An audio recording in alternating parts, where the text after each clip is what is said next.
ಹಿಮ್ಮೆಟ್ಟಿಸುವುದು ಮನುಷ್ಯನಿಗೂ ಕಷ್ಟ. ಏಕೆ ಅಂತ ಕೇಳಿದ್ರೆ ಉತ್ತರ, ಚಗಳಿ ಇರುವೆಗಳಲ್ಲಿ ಧೈರ್ಯ, ಶಿಸ್ತು, ಒಗ್ಗಟ್ಟು ಇರುವುದರಿಂದ ಇವುಗಳನ್ನು ಹಿಮ್ಮೆಟ್ಟಿಸುವುದು ಮನುಷ್ಯನಿಗೂ ಕಷ್ಟ.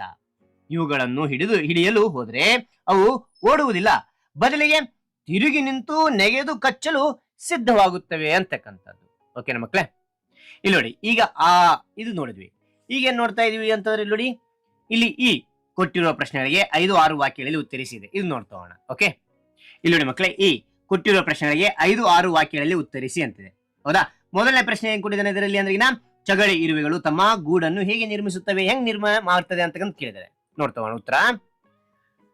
ಚಗಳಿ ಇರುವೆಗಳು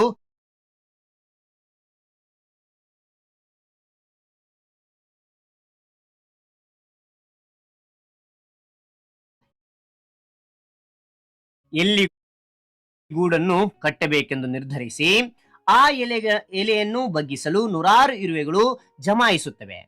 ನಂತರ ಮೊದಲು 2-3 ಅಕ್ಕಪಕ್ಕದ ಎಲೆಗಳನ್ನು ಸೇರಿಸಿ ಪೊಟ್ಟಣ ಕಟ್ಟಿದಂತೆ ಗೂಡು ಕಟ್ಟುತ್ತವೆ. ನಂತರ ಅಕ್ಕಪಕ್ಕದ ಹಲವಾರು ಎಲೆಗಳನ್ನು ಹೊಂದಿಸಿ ಮಾಳಿಗೆಗಳನ್ನು ನಿರ್ಮಿಸುತ್ತಾ ಗೂಡನ್ನು ದೊಡ್ಡದಾಗಿ ಮಾಡುತ್ತವೆ. ಇವುಗಳ ಸಂಖ್ಯೆ ಹೆಚ್ಚಾದಂತೆ ಅದೇ ಮರದ ಉಪಕೊಂಬೆಗಳನ್ನು ಕಟ್ಟುತ್ತವೆ. ನೂರಾರು ಇರುವೆಗಳು ಸೇರಿ ತಮಗಿಂತ 100 ಪಟ್ಟು ದೊಡ್ಡದಾಗಿರುವ ಎಲೆಗಳನ್ನು ಬಗ್ಗಿಸಿ ದಾರದಿಂದ ಅಂಚನ್ನು ಹೊಲಿಯುವಂತೆ ಕಾರುವಕ್ಕಾಗಿ ಕೆಲಸ ಮಾಡುತ್ತವೆ. ಒಂದರ ಕಾಲನ್ನು ಇನ್ನೊಂದು ಹಿಡಿದುಕೊಂಡು ಜೋತಾಡುತ್ತಾ ಶಿಸ್ತಿನ ಉಪದ್ರವಕಾರಿಗಳೂ ಹೌದು. ಚಗಳಿ ಇರುವೆಗಳು ಉಪಕಾರಿಯೂ ಹೌದು, ಉಪದ್ರವಕಾರಿಗಳೂ ಹೌದು ಎಂಬುದನ್ನು ತಿಳಿಯಬಹುದು ಅಂತಕ್ಕಂಥದ್ದು. ಮೂರನೇ ನೋಡಿ, ಕಷ್ಟಕ್ಕೆ ಹೆದರಿ ಓಡಬಾರದು, ತಿರುಗಿ ನಿಂತು ಎದುರಿಸಬೇಕೆಂಬ ಸಂದೇಶವನ್ನು ನಾವು ಇರುವೆ ಜೀವನದಿಂದ ಹೇಗೆ ಕಲಿಯಬಹುದು ಅಂತ ಕೇಳಿದರೆ ಉತ್ತರ, ಮನುಷ್ಯನು ಚಗಳಿ ಇರುವೆಗಳನ್ನು ಹಿಡಿಯಲು ಹೋದ್ರೆ ಓಡಿ ಹೋಗುವುದಿಲ್ಲ, ಬದಲಾಗಿ ತಿರುಗಿ ನಿಲ್ಲುತ್ತವೆ ಮತ್ತು ಕಚ್ಚಲು ಸಿದ್ಧವಾಗುತ್ತವೆ.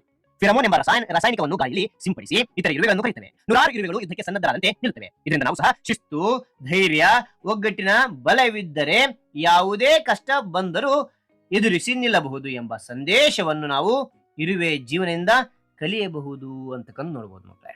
ಓಕೆ, ಇಲ್ಲಿ ನೋಡಿ, ಈ ಅಂತಕ್ಕಂಥದ್ದು ಮುಗಿತು, 5-6 ವಾಕ್ಯ ಉತ್ತರಿಸಿ ಮುಗಿತು. ಅದಾದ ನಂತರ ಏನ್ ಮಾಡ್ತೀರಾ ಅಂತಂದ್ರೆಗಿನ ಇಲ್ಲಿ ಈ ಖಾಲಿ ಜಾಗವನ್ನು ಸೂಕ್ತ ಪದಗಳಿಂದ ಭರ್ತಿ ಮಾಡಿ ಇದು ಬರಿತಾ ಹೋಗಿ ಮಕ್ಕಳೇ.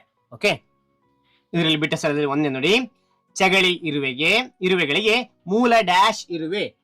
ಇರುವೆ? ರಾಣಿ ಇರುವೆ ಅಂತಕ್ಕಂಥದ್ದು. ಎರಡನೇದು, ದನ ಸಾಕುವ ಗೋಪಾಲಕರನ್ನು ಹೋಲುವ ಇರುವೆಗಳು. ಗೋಪಾಲಕರನ್ನು ಹೋಲ್ತಕ್ಕಂಥ ಇರುವೆಗಳು ಯಾವುವು ಅಂದ್ರೀನ?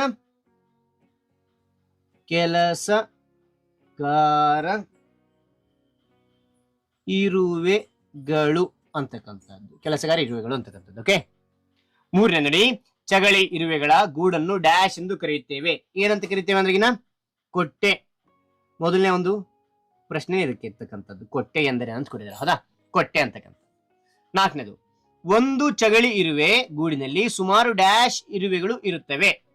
ಒಂದು ಚಗಳಿ ಇರುವೆ ಗೂಡಿನಲ್ಲಿ ಎಷ್ಟಿರ್ತವೆ ಅಂದ್ರೆ ಅಂದಾಜಿನಿಂದ 5 ರಿಂದ 10 ಲಕ್ಷ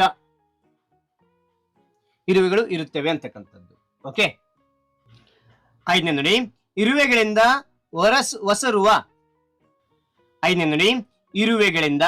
ಒಸರುವ ರಾಸಾಯನಿಕ ಡ್ಯಾಶ್ ಅಂತ ಕೇಳಿದರೆ ಏನಂದ್ರೆ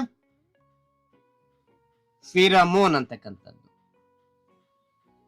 ಓಕೆ, ಇಲ್ಲಿ ನೋಡಿ ಮಕ್ಕಳೇ, ಇದು ಬಿಟ್ಟ ಸ್ಥಳ ಆದ ನಂತರ ಏನ್ ಕೊಟ್ಟಿದ್ದಾರೆ? ಇಲ್ಲಿ ಭಾಷಾ ಚಟುವಟಿಕೆ ಕೊಟ್ಟಿದ್ದಾರೆ. ಏನ್ ಭಾಷಾ ಚಟುವಟಿಕೆ ನೋಡಿದಾರೆ ಇಲ್ಲಿ? ಕೆಳಗಿನ ಪಟ್ಟಿಯಲ್ಲಿ ಅನೇಕ ವಾಕ್ಯಗಳನ್ನು ಒಳಗೊಂಡಿರುವ ಪದಗಳಿವೆ. ನಿಮ್ಮಿಂದ ಎಷ್ಟು ವಾಕ್ಯಗಳನ್ನು ಪತ್ತೆ ಹಚ್ಚಲು ಸಾಧ್ಯ? ಪ್ರಯತ್ನಿಸಿ ಅಂತ ಹೇಳಿದ್ದಾರೆ. ಓಕೆ, ಇಲ್ಲಿ ನೋಡಿ, ಇಲ್ಲಿ ಅನೇಕ ರಮೇಶ, ಸೂರ್ಯ ಇವೆಲ್ಲ ಪದಗಳು ಕೊಟ್ಟಿದ್ದಾರೆ.